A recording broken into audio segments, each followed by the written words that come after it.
this is culinary food trends to look in 2022 and beyond. Health, taste, and sustainable menus that work for consumers and business. And session led by and moderator Amey Marathi, Vice President Telangana Chefs Association. May we request you to kindly join us on stage. And our speakers for the evening, Mr. Shivneet Pohoja, Executive Chef, ITC Kohinoor, Mr. Dharmendra Lamba, Executive Assistant Manager, F&B Oberoi, and President Telangana Chefs, Nihar Visabatini, Founder, churrolto, and Chef Kailash Gundupalli, Culinary Director, Novotel, Hyderabad. Thank you so much for joining, and I request Mr. Amey to take over. Panel here, and since the panel is chefs heavy and we're talking about culinary and the culinary trends and new things happening with food, I will not take much time, and I just want to know from everyone, how does the future of food looks like? And like we heard in the first panel, a lot of has changed in last 2 years, pre-pandemic and post-pandemic. The menus have changed, the culture of food has changed. And to start with, I want to ask Nihar, for you, how does the future of food and what the new menu looks like? So let me start off by not reinventing the wheel. So I'll tell you whatever worked till now. So I truly, truly believe a brand, a restaurant, or anything always needs a hero product. Like, they should run the brand like a commercial movie. It should have a hero product with a lot of sidekicks. A lot of brands that come, I see, they come with a very extensive menu. They don't focus on one hero product. They need a McDonald's burger. They need a Starbucks coffee. They need an Apple iPhone. They need a Paradise Biryani. And they need a churrolto churros. So they need a hero product to start off with, the menu. That has been working from centuries. One more thing that a menu requires is absolutely consistency. Oh, my fish is the consistency. I absolutely trust this brand on consistency. It tastes the same. It's the same quality. It's the same standard. It looks the same. One more thing that works in a restaurant menu is innovation. These three things have been working from centuries.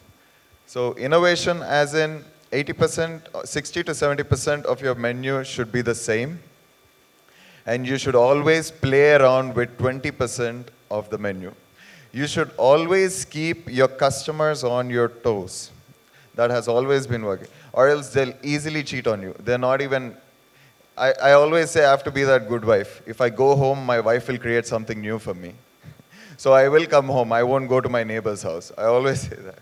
So you have to keep your customers on your toes, on their toes, all the time. You have to keep them surprised every single time they come. So having a hero product in the menu that people know you for, so the hero grabs in all the crowd and the rest of the products get sold. Consistency, the same standard, the same quality. And then innovation, keeping your customers on their toes. Now let's talk about the future. These have been working from centuries. Now let's talk about the future. The future of the menu looks extremely digital. It's very pictorial. It's video based.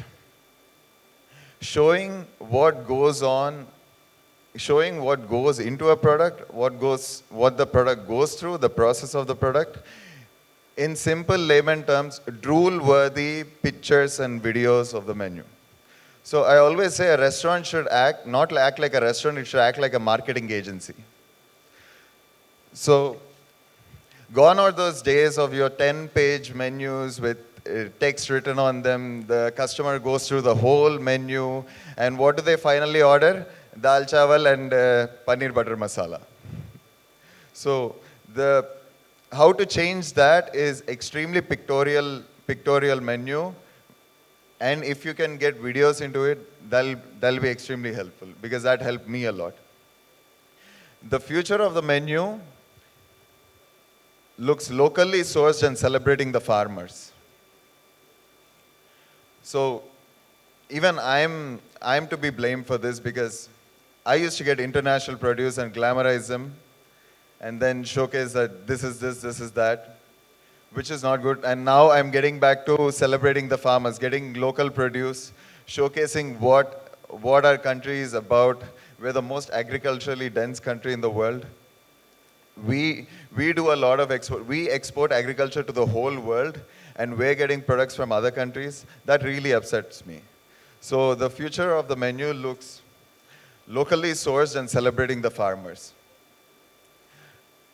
The future of the menu also looks short and sweet. What do I mean by that? A good restaurant has 5 good dishes, a bad restaurant has 50 bad dishes. So I see the future of the menu cutting down on a lot of items and just focusing on a few items that are extremely good. So I also see the future of the menu is a database. The iPad menu that I give on my table knows more about the customer than me. Talking to each and every customer from the past 6 years that walked inside the restaurant, and and my iPad menu knows more than the customer than me. It knows how old they are, when their birthday is, if they're male or female, what their ordering preferences are, and to the extent I can even predict how their mood is at the time of the day. So I see that the future of the future of the menu is extremely data driven. And the future of the menu, lastly, is extremely transparent. People want to know what they are eating. People want to know what the ingredients are. People want to know the nutritional information. What happens to them when they eat this dish? Will they get their daily dose of potassium from this dish? People want to know every single detail. So this is the future of the restaurant. Chef Kailash, you run one of the most biggest banquet in this city and the biggest convention. For you, how it is changed? How the menu looks like to you now? And what is the new trend you see in your banquet menus? See, we have, of course, we have a bigger, we do larger events, especially, nowadays after this pandemic, when you do a lot of big events like conferences, they want a lot of interaction, they want to divide the groups, do some kind of activity. You see, those kind of requirements we get. And coming to the, like especially weddings and all, they want especially rather than hot dishes, they want to see like live counters kind of thing. So that is the trend is going on. And of course, using of, like example, microgreens, making out of that salad. So these kind of requirements. And of course, we do like pre-plated wedding lunch or dinners, we do that. So that gives a lot of, people enjoy the food also, when you do the pre-plated and these kind of stuff. And even when we do larger events, people doesn't expect, bigger menus. So what, it's a kind of a basic menus they want to be on the menu. It doesn't mean that, if you have a larger buffet, people, they won't think that, everybody is going to have entire buffet. So out of that, probably if you put 6 dishes, probably they may like 4 dishes, So accordingly, we take that kind of data also. So when we, introduce the menu or provide the menu to the guest. So that is the most trend is going on now. Chef Lamba, you run one of the most busy business hotel in change for you. What does the future of food look at your place? And what are your thoughts on this? Well, I think most have been spoken about. There are 2 things that stands out for me. If I can let a customer customize his food. I don't think that everybody looking for, of course, there is biryani is a biryani. You can't do much about it. It has standard dish done from last 70 years the same way. That's a challenge by itself. But there are also people who are looking my way.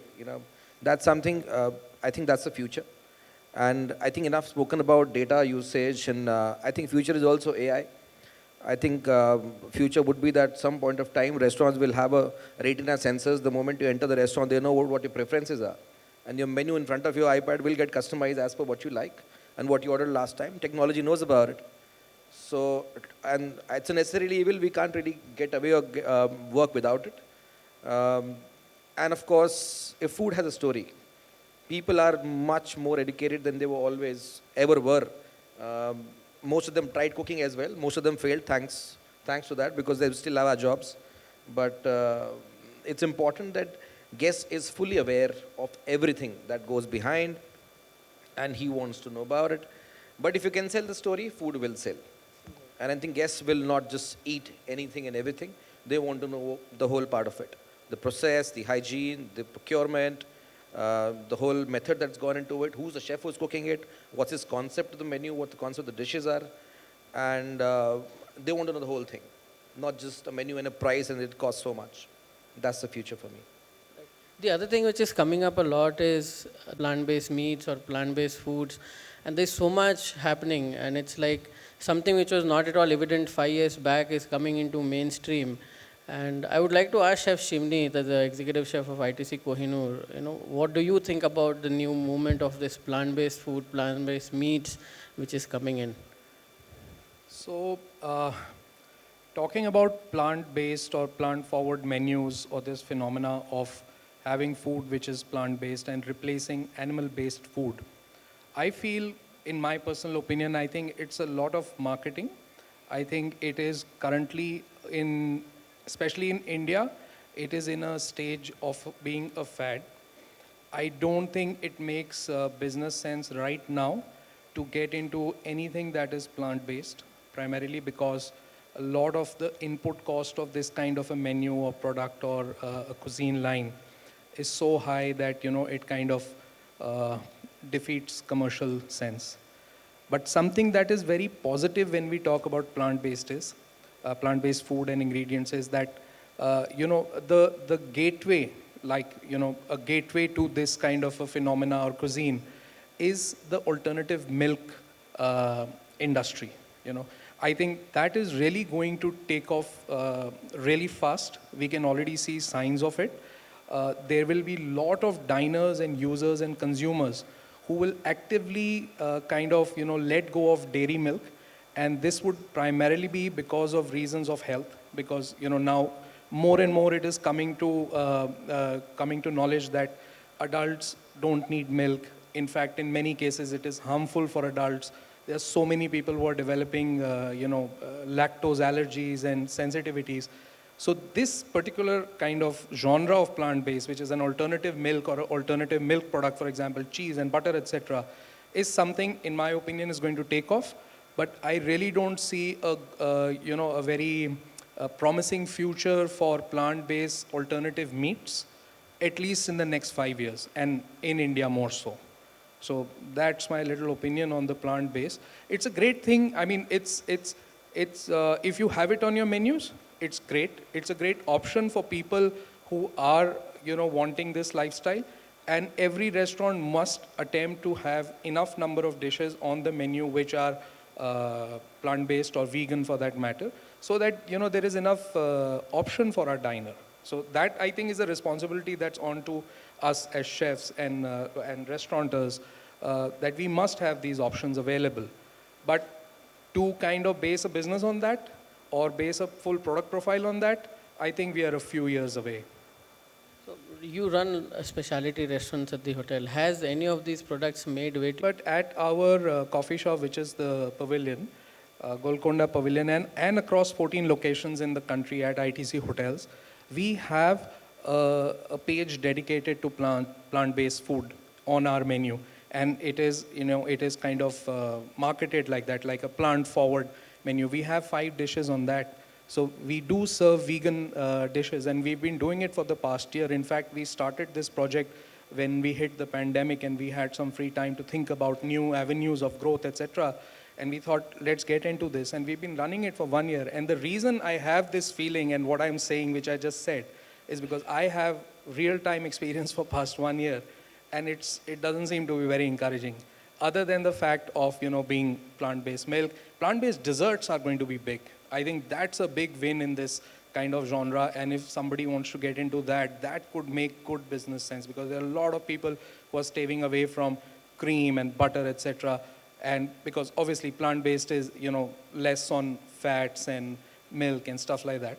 So I think desserts and the plant-based dairy substitutes are here to stay, and they will grow very fast. Not so optimistic about the meat part, solely out of the experience. And yes, to answer your question, we have a dedicated plant-based vegan menu on our restaurant. And we hope to carry it, as I said, because we need to have an option for our diner. It's not that it doesn't sell. We get people coming in asking for that, and then when they see this, they're extremely happy. So we are creating guest delight over there, and there is an option available for our diner. Yeah. I think what you said very rightly is desserts is something which is playing big on this. And I want to ask Nihar, because he has a lot of desserts which are plant-based. And what has been your experience? So, when he said it doesn't make business sense, I agreed. I completely agree with him, because if I get 2,000 people per day, if I serve 2,000 people per day, maybe I get 20 people that are completely vegan. So, but the good part is, those 20 people that walk inside the store, they will be your most loyal customers right now, because they don't have any other option. And they are craving for vegan food. And they will come and give attendance every day just to try your vegan products. And they've been going off the shelf. We've been selling them a lot, because people are getting these lactose intolerant. Actually, I'm personally lactose intolerant as well. So I have a personal preference for plant-based desserts. So yeah, they are picking up. Chef Lamba or Chef Kailash, you want to add anything in terms of plant-based foods? Yes, Chef said, I mean, it is growing up now, because, see, end of the day, when anybody comes to the restaurant, obviously they look for basic stuff. If they want to order more, then, people likes to try these kind of plant-based or any vegan, these kind of stuff, like quinoa salad. So these kind of stuff, people likes to want to try these kind of things. Yeah. Just to add on, I think it's more of a need based, and I think everybody is covered up that part. If you have customer who wants it, you should have it in the menu. There is no compulsion that you should have, you must have. If Chef Chelapati Rao doesn't want to have a vegan dish on the menu, that's completely fine, his choice. But then I think it's a selective market. Yes, it's a fashion, but then it's gradually picking up, more for the metros, lesser for the tier 2 and tier 3. But people are getting more and more aware about it, and they would want once in a while, even if they're not vegan. So that's the fashion part of it. If a guest wants it, we are here to serve it. Right, absolutely. Now, there is another thing which has seen a lot of shift, and that is the best practices post-pandemic and pre-pandemic, because of the safety and hygiene, and there's so much changed.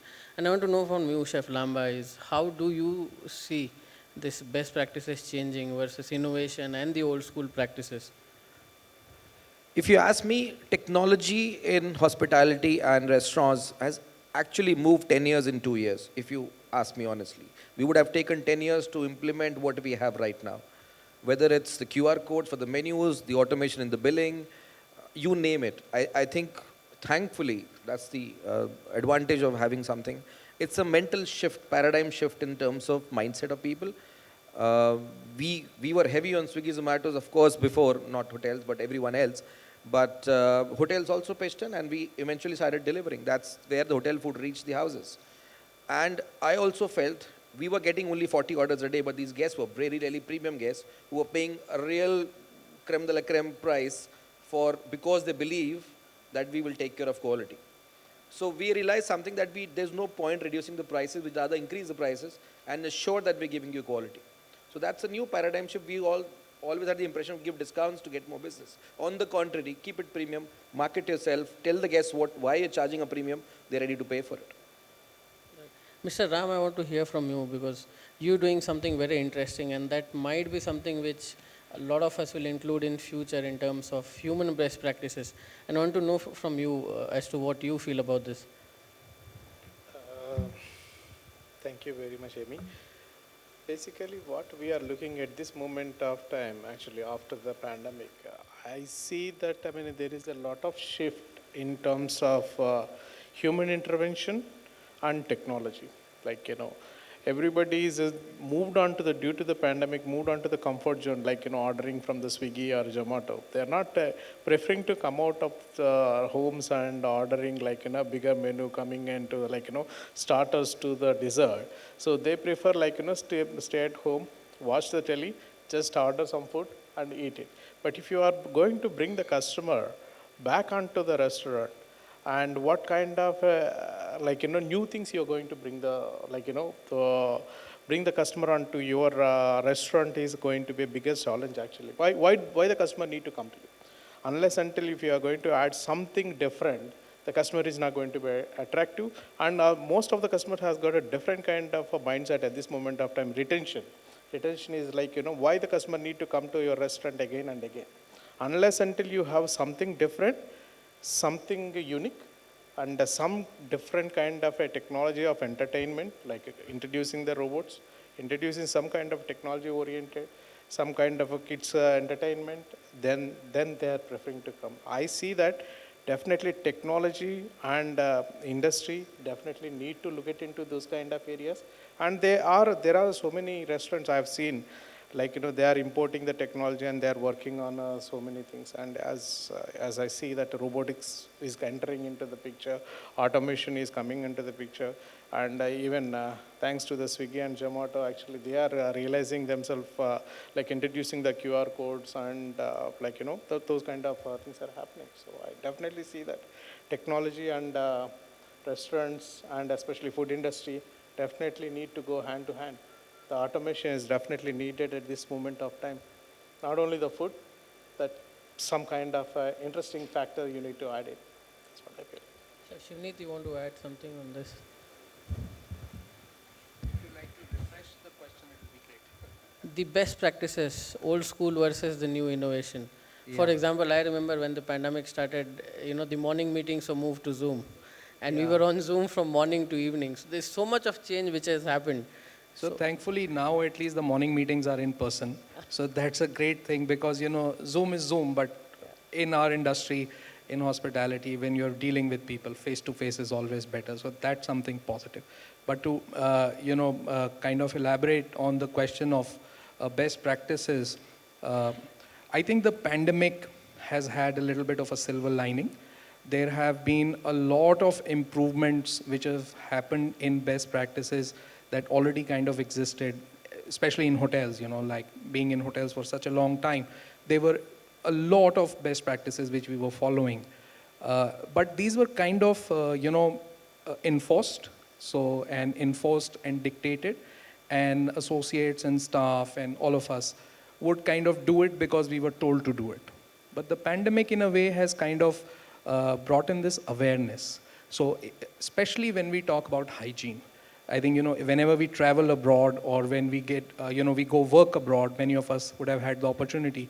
One difference that we always find is that, the hygiene levels in the West especially are extremely high and not so much in our country. But after the pandemic, this general awareness of hygiene has come in. And I think that's been a great, kind of a blessing for us from the pandemic, that this best practice of personal hygiene, of hygiene of your, whatever way you're working, and this awareness is something that is, it's a positive sign. One more thing which I've noticed after the pandemic in terms of best practices, I find that people and teams have become more agile. They have become faster in their responses, faster in putting products out. So that is a great change because I think the pandemic has made us realize that if you're not fast, you'll probably die. You're not going to survive as a business. Now, I keep saying business, but I'm in a hotel. We have this cushion, of whatever revenue coming in, company supporting us, etc. But end of the day, when we talk about the small micro operations, if you're not fast enough, it's going to close. Your F&B properties are going to shut down. Your menus are not going to exist anymore. Whatever you've worked hard on, it's not going to work. So I think that is something that pandemic is really kind of, enhanced for us. Speed of responses, the way we are also reacting to situations, how fast we are changing ourselves is something that is, it's a positive sign, at least out of the pandemic. Great. There's another thing which has seen a lot of shift is, there's something which is fashionable food. You have, during pandemic, we saw immunity booster products coming into market. So a lot of new trends came up. And obviously, few of them will stay for a longer time, few of them will die down. So I want to know from each one of you, from your own experience, because everyone is from a different chain and a different background. What do you think are the trends which will sustain for a longer time, and which are the trends which will die down? For example, I don't see any immunity boosting trends, still existing. A lot of people made a lot of marketing on that some time back, but not anymore. So what is your views? And then we'll go to everyone. The mic, so I'll just start. Yeah. So I think all of these trends or the fads that we saw during the pandemic, I think a lot of it was panic. A lot of, because, obviously all businesses were hit and everybody wants to survive. So everybody was finding whatever they could, marketing it to the hilt and trying to make money off of it, right? So all of this immunity booster, this has always existed in our cuisines everywhere, but it just got marketed better, etc. But one thing that is definitely going to, withstand the test of time is going to be sustainability. And sustainability, when I say, I particularly want to talk about locally sourced food. I think we will be forced, and not only because of the pandemic, because of the kind of the frequency of crisis which is happening across the world. We've got wars happening, we've got pandemics happening, and so much is going wrong in the world that increasingly we will have to depend on local produce only. And another blessing that we have seen is that out of this pandemic, there have so many producers have cropped up who are producing excellent quality produce. You talk about vegetables, you talk about fruits, you talk about cheese. The north, the hills are full of cheese makers doing excellent quality of food, cheese. So, and people are aware, they've traveled the world, producers are aware, they've traveled the world, and they know what produce is required. So international quality produce is available to us. I feel it's going to remain available, and I have a feeling that us chefs will continue to use it. I would definitely prefer to use a good local fish as compared to a salmon going forward. Yeah, that's so true. I recently came across one startup which is cultivating tomatoes, and they're doing some fabulous Monta Rosa and San Marzanos here in Bangalore and Hyderabad, and you don't need to import Pileti anymore, right? You can use the same product here in India. So yeah, definitely these things are changing.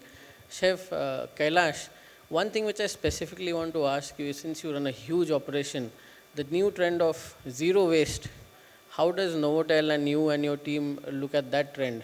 And any other views you have on the emerging trends? See, as I said, we do a lot of events, right? I mean, especially while using the stuff, like, suppose if you take an event, the amount of people, the crowd, what we get, we imagine what we can do, So these kind of, what do you call, the points we take into consideration while making the menus also. And coming to that immunity boosters and stuff, I would say we should add it to the buffets, especially during the breakfast, so that makes a lot of difference. Rather buying outside or anything, whether it's a liquid or a solid or anything. So that gives a lot of this thing for the, the image for the buffet also.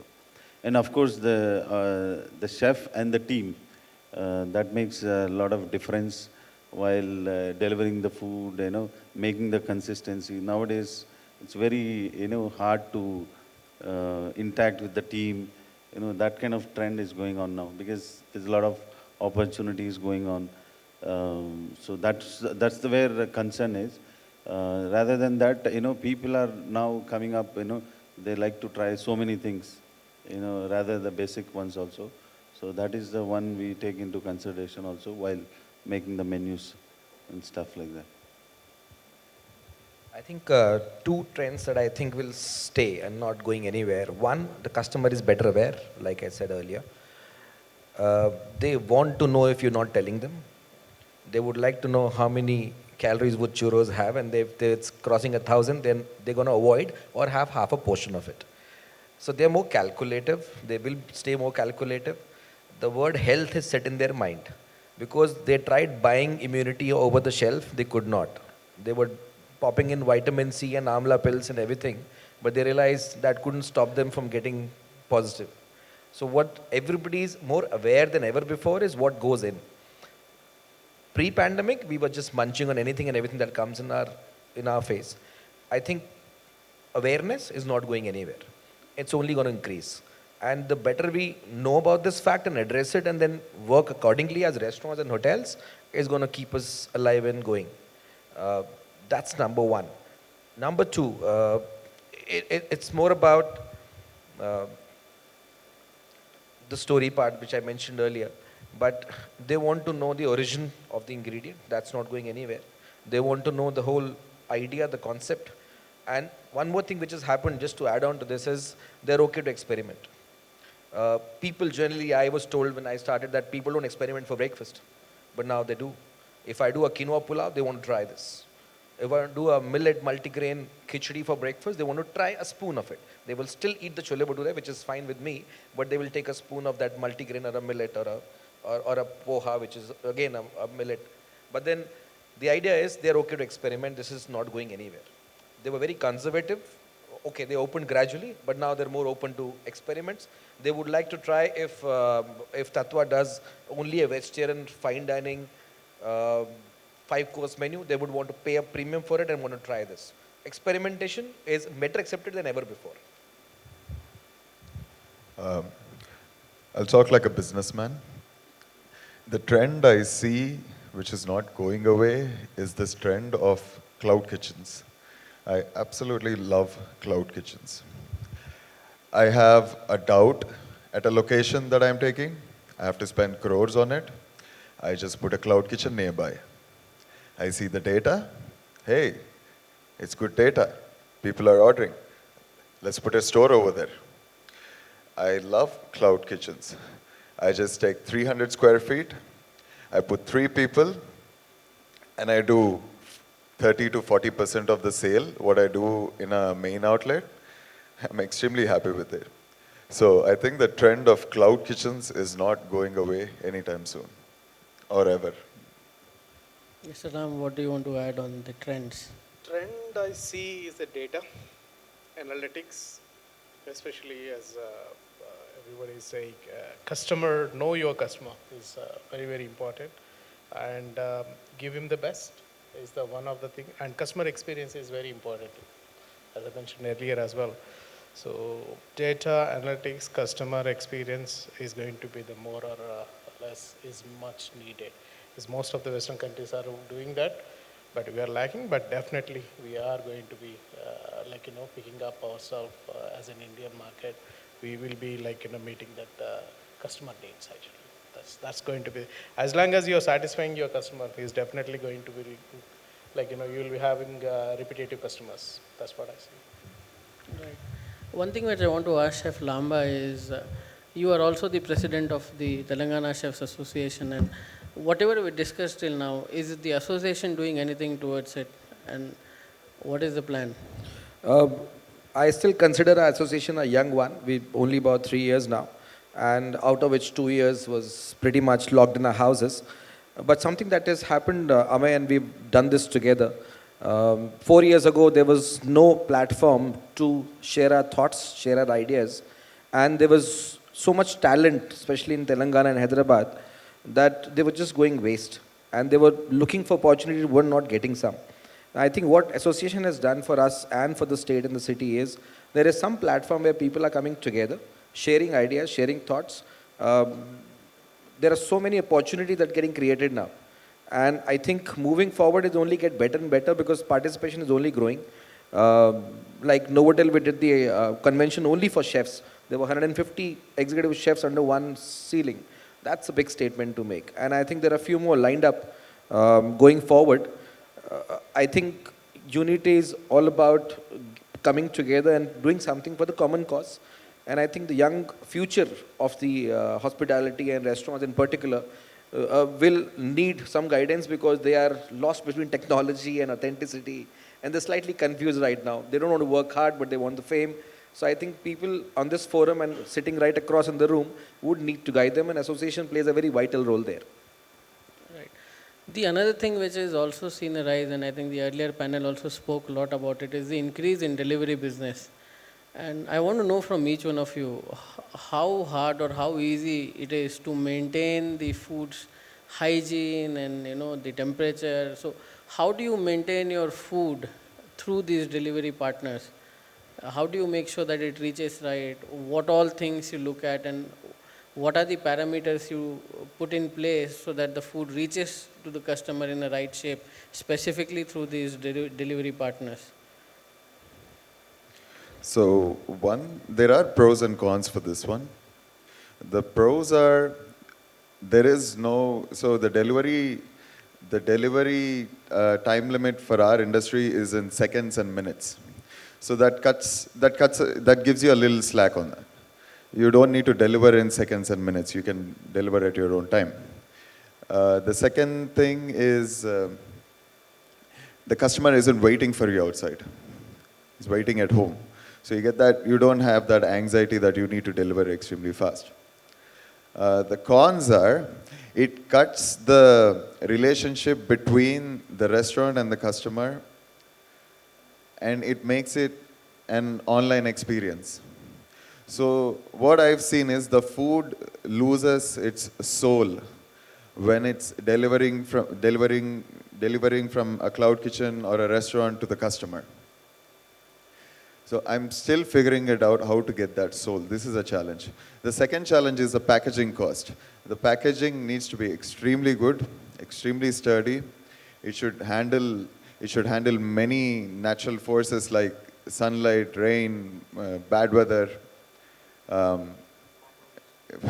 potholes, yeah, mishandling, and hungry delivery boys. Anything else? Yeah. So the food loses its soul, and it needs to go through a lot of challenges for the food to get delivered to the customer. So the food standards that we have been going through from cloud kitchen, what I've seen, the biggest problem in cloud kitchens is what we discussed also.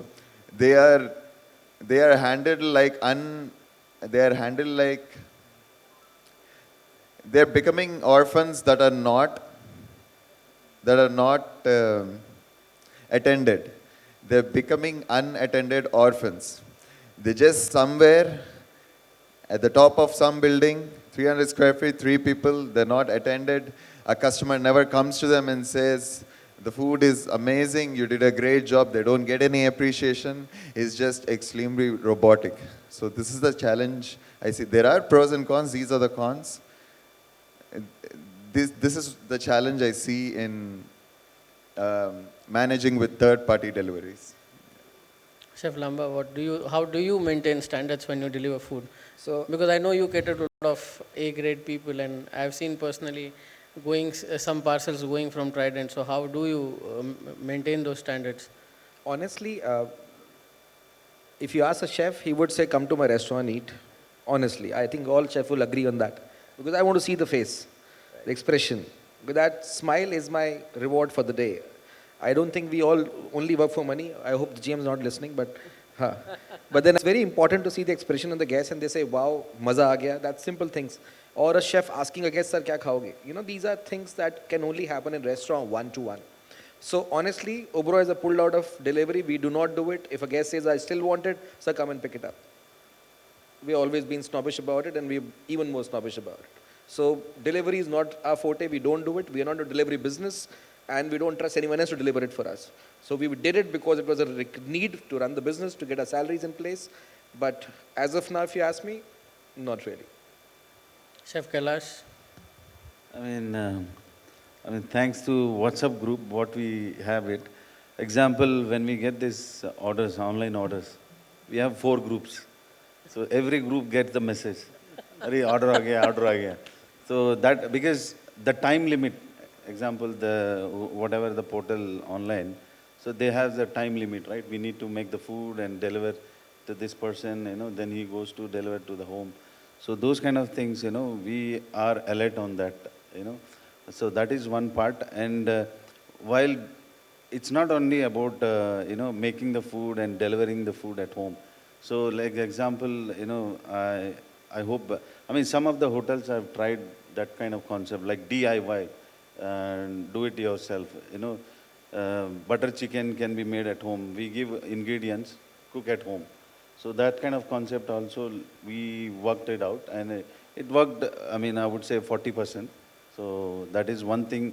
Also, it gives, it doesn't mean that we need to serve only hot food, so that gives a little gap, not delivering the hot food.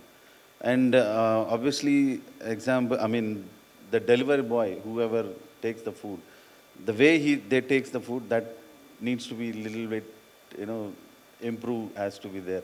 That's what my thought. But when we get these orders, we are very careful. As I said, we are alarming each other, so those kind of things, yeah. Chef Shivneet, ITC has a new vertical altogether for food delivery, right? So how do you maintain those standards, and as a brand, as a chef, what has been your experience and what are the challenges you faced? So, I'll kind of talk about it in a manner where I'll say that the delivery vertical, or this phenomena of food delivery aggregators, food aggregators, is something that is extremely challenging for a hotel to kind of cope with. Simply because, first off, restaurants who are out, freestanding restaurants, and these could be from a small scale to a large scale, or brand restaurants or chain restaurants, have been doing delivery for decades. It's not a new thing. I mean, I remember as a kid sitting in Delhi, we would order in all the time. Of course, there was no Zomato, Swiggy. The restaurant had a guy on a cycle or a scooter, and they would send it out. They were always tuned to delivery. Hotels were never tuned to delivery, right? So it was extremely challenging for us to adapt to it. Second point, customers, the guest, the diner, has a different expectation from a hotel. You could feed me in your restaurant, or you send food to my house. My expectation from a hotel is absolutely different from a freestanding restaurant. It could be one of the best restaurants in the city. The expectation is extremely high. So as your point was, when ITC hotels kind of decided to get into delivery and partner with these aggregators, there was, a core team of very senior chefs. I was part of that team, which sat down for months together to decide on the menu. And there were some of the other speakers here earlier who were talking about how food had to be kind of changed for the delivery. We worked on the food, and equal time was invested on working on the packaging part of it. Because packaging, I think, is 50% success of your delivery. If you're not investing time and money on your packaging, I think that's a failed delivery module that any business could do, right? So I think it was extremely challenging for a hotel like ITC hotels, or of course Oberoi doesn't get into it, but the Marriott chain got into it. The Taj has a fantastic delivery program. They've made it into a very large entity now. So has ITC hotels. And we've done it, So I feel, the food aggregator partnership kind of a thing is like that laddu, which, jo khaye wo bhi pachta hai, jo na khaye wo bhi pachta hai. So you rather eat it and pachhtao hai and go ahead with it. And I guess that's what we are doing. So lovely insights from everyone, and before session, everyone is very, very clear, so no questions. All right, thank you. Thank you so much, chefs. Thank you, Nihar. Thank you, Mr. Ram.